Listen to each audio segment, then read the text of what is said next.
Landholders should always be thinking about the management of their plantations. It must suit their objectives, it must suit their property. It must suit also what they are carrying out on the farm.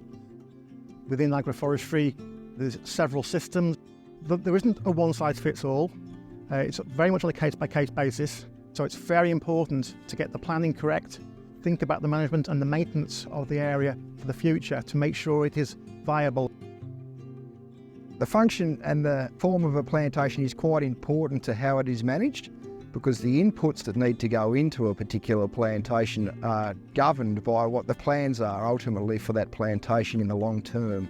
If there's a high volume, low value product, so we're talking about chip markets, the inputs are not as important as they are if you're looking for low volume, high value, so appearance grade, veneers, these sorts of things, sawn timber.